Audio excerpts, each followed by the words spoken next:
Greetings, my dear viewer. You're on the channel The Price of Cheating. The channel is for those who appreciate traditional family values and condemn adultery. So be sure to subscribe to the channel. Let's get started.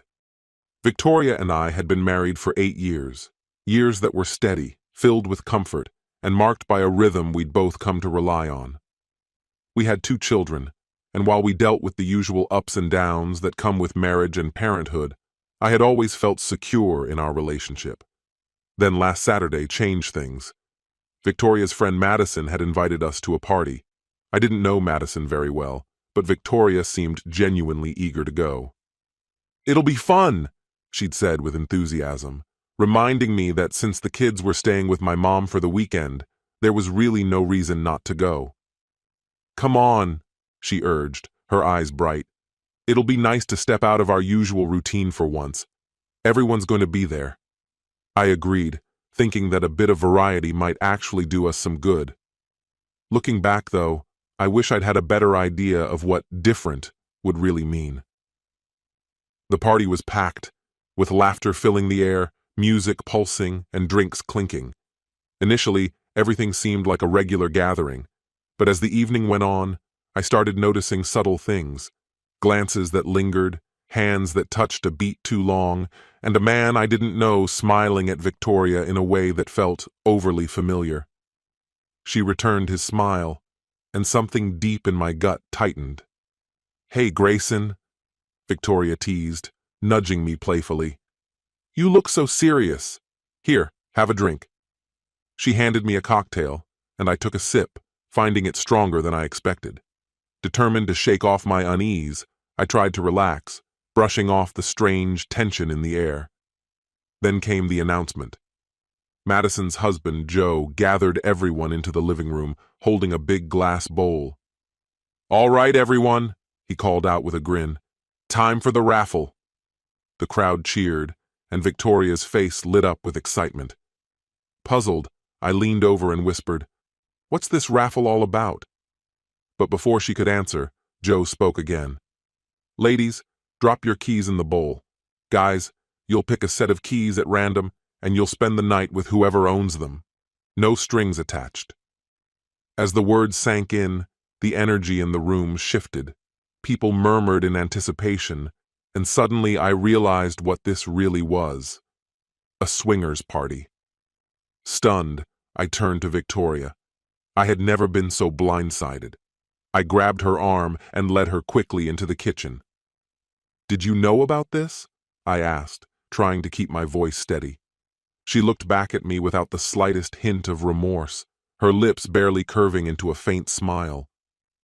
"Yes," she admitted, her tone calm. I felt my heart drop. "And you didn't think to tell me?" She shrugged slightly. "I knew you'd react like this, that you wouldn't be open to it, so I didn't mention it. It's just one night, Grayson, a night of fun. People do this all the time. They say it's healthy for relationships." I felt like the ground was disappearing beneath my feet. "Victoria, I thought we were coming to a normal party, not whatever this is." She sighed, rolling her eyes a little. "It's just one night. We're already here, so why not give it a try? You're making a bigger deal out of it than necessary." She went on, "Both of us get to have a new experience, just for tonight. It doesn't mean anything." Doesn't mean anything? I almost laughed at how surreal it sounded. You honestly believe that sleeping with other people doesn't mean anything? Since when has that ever been an option in our marriage? Get your purse. We're leaving. Her expression hardened, and she crossed her arms. "Grayson, listen. I'm tired of everything feeling the same. Sometimes I feel invisible, like I'm only a mom and a wife. I need this. I need to feel noticed, to feel wanted." "Is that truly what you're looking for? Another man to make you feel seen, desired?" I asked, struggling to steady my voice. "What about me? Isn't that supposed to be my place?" Her gaze drifted to the floor, her response soft but unwavering. "It's just for tonight. I'm not searching for love. This isn't about feelings," she said. Her words landed hard, and I took a step back, absorbing their weight. "And you expect me to simply go along with this?" She looked back at me, her expression unflinching. You don't get it, Grayson. This has nothing to do with love. It's just one night. Something to revive us. To bring some novelty to our marriage. Disbelief and fury surged within me. We're leaving now, I said, anger seeping into my tone. I took hold of her arm, guiding her firmly toward the living room. Around us, others waited eagerly by the bowl, ready to draw keys and change partners for the evening, their eyes gleaming with anticipation. Victoria tried to pull away, but I kept my hold steady. Turning to face the room, I raised my voice, my frustration clear. No one mentioned what kind of party this was, I declared, my gaze sweeping over the group. I'm not sharing my wife with anyone. Not tonight, not ever. This is absurd. I reached into the bowl, grabbing a key with a red keychain, holding it up as if to make a final statement. This marriage is sacred. I won't tolerate this, not for an instant. A few people murmured, but I ignored them entirely. Victoria's face flushed, a mix of anger and embarrassment playing across her features. I turned to her, issuing an ultimatum. You decide, Victoria. Leave with me now and put all this behind, or stay here and don't expect me to wait around. I'm leaving. The room went silent, every eye fixed on her as she took a slow, tense breath. At last, she spoke, her voice taut with irritation. I apologize for my husband's reaction, she said to the group, her gaze lingering on them. I'd like to stay, but I suppose it's best if I go. Reluctantly, she followed me out to the car. As soon as we were inside, she turned to me with barely contained fury. You're unbelievable! Do you even realize how humiliating that was? We'll never be invited to anything like that again. Humiliate you? I retorted, struggling to keep my voice steady. What about how you humiliated me? Not even telling me that you intended to spend tonight with another man. You could have chosen a woman instead, and we both could have found something to enjoy. I don't want another woman, Grayson. I've been faithful to you. After 8 years together, you're asking for this? Disgust boiled within me, and I had to fight to keep my voice calm. It was a single night, Grayson. Just one time, after all we've shared. Is it really too much to ask? Yes, it is too much, I replied, my grip tightening on the steering wheel. This isn't some trivial thing, Victoria. This matters. I pulled the car over sharply, breathing hard. But if this really means that much to you, then fine. Without another word, I made a sharp U-turn, heading back toward Madison's house. She gasped as the car swerved. What are you doing, Grayson? If being with another man is what you need, then go. I pressed harder on the accelerator, the tires screeching as we sped down the road. There's still time for your little thrill. Her face went pale. What are you saying? I'm saying, if this is what you need, then go. Find someone who can give you what I apparently can't. It's just an adventure, Grayson. Something different. You're everything I need, but I want this. Then I don't want any part of it, I replied, my voice icy with finality. I had been unwaveringly loyal to her, and nothing had ever made me question that, until now. But if you go through with this, we're done, I warned her. Victoria's hand hovered over the door handle, her gaze clouded with doubt. Will you still pick me up tomorrow morning? She asked, her voice tinged with hope. I met her eyes, unfazed. I'm sure whoever you're with tonight will be happy to drop you off, I replied. A flicker of resentment crossed her face. You make it sound so seedy, Grayson. This isn't like that, she murmured, though her voice wavered. It's exactly like that, Victoria. You're about to spend the night with someone else. She turned away, exhaling slowly. It's just one night. It doesn't mean anything, she said, almost dismissively. One night is already too much, I replied, my tone unyielding. If you go through with this, it's over. She looked at me like I was being melodramatic. You're blowing this out of proportion, Grayson. By tomorrow I'll be back with you, and none of this will matter. No, Victoria. If you walk through that door, I won't want you back, I told her. She gave a careless shrug, as if she didn't believe me. "You're being ridiculous, Grayson. We're married. We'll figure this out." I shook my head, my voice as frigid as my resolve. "If you go in, we're finished." She hesitated for a brief moment, her hand still gripping the handle, before she opened the door with a defiant smile. "See you in the morning, Grayson," she said. "No, you won't," I whispered as I drove away, leaving her standing alone in the driveway, watching me go. I wanted her to call, to realize her mistake, to plead for me to come back. But the phone remained silent. As I drove, a wave of anger and betrayal surged through me. She'd chosen to throw away everything we had for a night with a stranger. By the time I got home, I was too furious to think straight. I grabbed a bag and started shoving clothes into it, not even caring what I packed. That's when my phone buzzed. It was her. Reluctantly, I picked up. "Hey," she greeted me casually, as if nothing was wrong.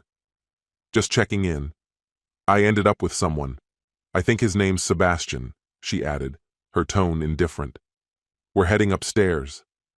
Her words hit me like a punch. "Are you actually calling to tell me this, Victoria?" I demanded. She sighed, as though I were the one being unreasonable. "Calm down, Grayson. By tomorrow, everything will be back to normal. Trust me, this will bring us closer." Fury surged through me, and I tossed the phone onto the table. She didn't seem to grasp how deeply she'd wounded me. Then I noticed the call was still active. Suddenly, I heard her voice, low and intimate, as she whispered, "Oh my God, that feels amazing." Her voice rose. "Harder, please." Rage burned through me, and I nearly smashed the phone. Instead, I hit record, realizing I'd need proof of this night. The night she chose to break us. She had no idea I was listening, and I doubted she'd care if she knew. I stormed into our bedroom, yanking clothes and essentials from the closet and throwing them into my suitcase. When I'd loaded everything into the car, I went back inside one last time. I stopped in front of our wedding photo, staring at the happiness in our smiles. I tore the photo out of the frame and tossed it aside, then picked up our marriage certificate and ripped it in two, letting the pieces fall to the floor. I couldn't bear to keep anything that reminded me of what I thought we had, of the lie I'd been holding on to for too long. With my belongings gathered and my heart in pieces, I walked out of the home we'd shared.